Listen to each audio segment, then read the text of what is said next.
તો આજે સંકુલો બનાવ્યા છે એ વહેલી તકે આખા પેક થઈ જાય. હજી એવા 10 સંકુલો આપણે મોરબી શહેરની અંદર બનાવીએ. અંધજન ભીખ માંગવા માટે ઈચ્છુક નથી. એ નથી ઈચ્છતો કે પોતે ભીખ માંગે. અંધજન કામ કરવા માટે તત્પર છે. માત્ર એને એક તકની જરૂર છે. જો એને એક તક મળશે કે ચોક્કસ એ તકને ઝડપી અને પોતાનું સારામાં સારું યોગદાન એ કામને આપી અને કંપની ઓનરનું હૃદય જીતવાની પૂરેપૂરી કોશિશ કરી અને પોતાની મહેનતથી પોતાની રોજગારી કમાય એ આ સંસ્થાનો હેતુ છે. 2019ની સાલમાં 18-19માં મને એક સાથીદાર મળ્યો અને એના મળવાથી ધીરે ધીરે સંસ્થાની જે આખી દશા અને દિશા છે એ બદલી ગઈ. સિદ્ધાર્થ જોશી એના સથવારાથી આ સંસ્થા ધીરે ધીરે આકાર લેવા માંડી અને મોરબી શહેરની અંદર એક પછી એક આપણે કામો કરતા ગયા અને ધીરે કરતા મોરબી શહેરનું આખું એક ટ્રસ્ટી મંડળ તૈયાર થયું, જેના પ્રમુખ સ્થાને અમારા વડીલ શ્રી હરીશ કાકા, ઉપપ્રમુખ ડોક્ટર કૌશલભાઈ ચીખલિયા, ડોક્ટર પરાગભાઈ પારેખ અને અમારી આખી ટ્રસ્ટી મંડળની કમિટી. અત્યારે તમે બધા જોઈ રહ્યા છો કે સૌની રીતે પોતપોતાનું જે કામ છે એ ખૂબ સારી રીતે સંભાળી લીધું છે અને આ કાર્યક્રમને સુચારુ રૂપે આગળ વધારી રહ્યા છે. ડોક્ટર કૌશલભાઈ ચીખલિયા, ડોક્ટર પરાગભાઈ પારેખ, હરીશ કાકા અને અમારા પ્રતિકભાઈ કોટેચા, સંદીપભાઈ આડેસરા, તેજસભાઈ બારા, આ બધા લોકો, જેટલા લોકો અમારી આખી ટીમ છે એ લોકોએ ખૂબ મહેનત કરી અને આ સંસ્થાને અલગ ઊંચાઈ સુધી પહોંચાડવાનું બીડું ઝડપ્યું છે અને ભવિષ્યની અંદર હજી વધુને વધુ સારામાં સારી રીતે આ સંસ્થા આગળ પ્રગતિ કરે એના માટે એ લોકો રાત દિવસ વિચારતા હોય છે, મળતા હોય છે અને પ્રયત્ન કરતા હોય છે. તે બદલ હાર્દિકભાઈ પાડેલી અમારા સહમંત્રી, એમનું હું જેટલું બોલું એટલું ઓછું છે. એમનું ટ્રસ્ટી મંડળમાં જોડાણ પહેલા સંસ્થા સાથેનો નાતો છે અને વર્ષોથી એ સંસ્થાને એવી મદદ કરે છે કે જે કે ડિક્લેર થતી નથી. અને ટ્રસ્ટી મંડળમાં આવ્યા પછી એમની જે સૂઝબૂઝ ભરી જે બધી દિશાઓ મળતી હોય છે કે સંસ્થાને કઈ દિશામાં આપણે કેવી રીતે આગળ લઈ જઈએ, એના જે બધા સૂચનો હોય છે એ બહુ મહત્વના અને ઉપયોગી હોય છે.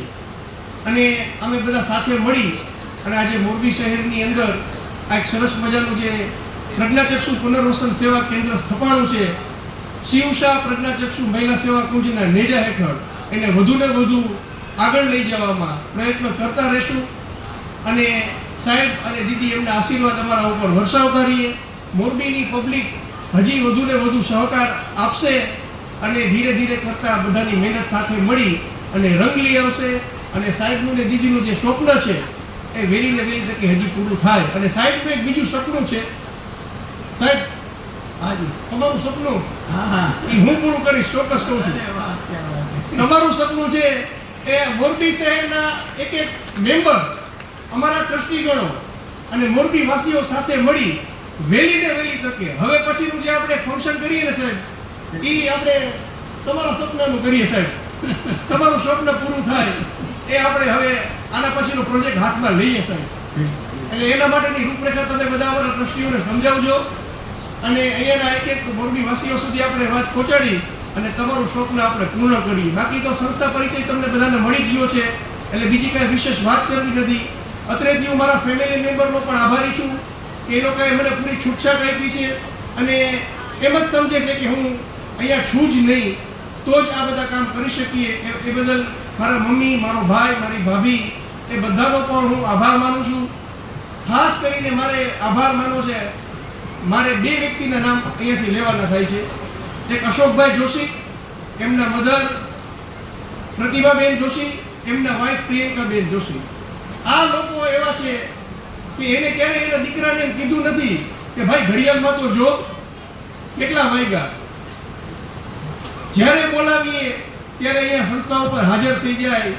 જે કોઈ કામ હોય એમાં પોતાની આગવી સૂઝબૂઝનો ઉપયોગ કરી સંસ્થાને ક્યાં અને કેવી રીતે આપણે આગળ લઈ જઈ શકીએ, સતત એનામાં આ વિચાર પ્રવર્તે છે. અને આજે મને અત્યારે થોડું દુઃખ થાય છે, પણ દુઃખની સાથે સાથે આનંદ પણ છે. કારણ કે અત્યારે હવે પેલા એ મોરબી રહેતા હતા, હવે રાજકોટ રહેવા વયા જાય છે. એટલે એનો સાથ આમ મારાથી દૂર છે, પણ આમ દૂર નથી. અને એને મને કીધું છે કે સંસ્થા માટે હું 24 કલાક હાજર છું.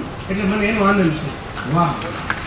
ઈશ્વર એને લાંબુ આયુષ્ય આપે, એને તંદુરસ્તી પાઠવે અને એની તમામ મનની મનોકામનાઓ પૂર્ણ કરે એવી હું ઈશ્વર પાસે ખરા હૃદયથી પ્રાર્થના કરું છું. અને મોરબીના એક દાતાઓનો હું હૃદયથી આભાર માનું છું કે તમારા દાનથી આજે કેટલા અંધ પરિવારો સારું જીવન જીવી શકશે અને એ પોતાનું વૈવાહિક જીવન સારી રીતે માણી શકશે અને સુખ ચેનની જિંદગી એ આ સંકુલમાં રહી અને બસર કરી શકશે. જે લોકોએ દાન આપ્યું છે, ચાહે 1 રૂપિયાનું દાન આપ્યું છે કે 1 કરોડ રૂપિયાનું દાન આપ્યું છે, તમામનો સંસ્થા તરફથી હૃદયપૂર્વક આભાર માનું છું. ધન્યવાદ. ખૂબ ખૂબ આભાર હાતિમભાઈ. હાતિમે આ માનવ સેવાને સાચો ધર્મ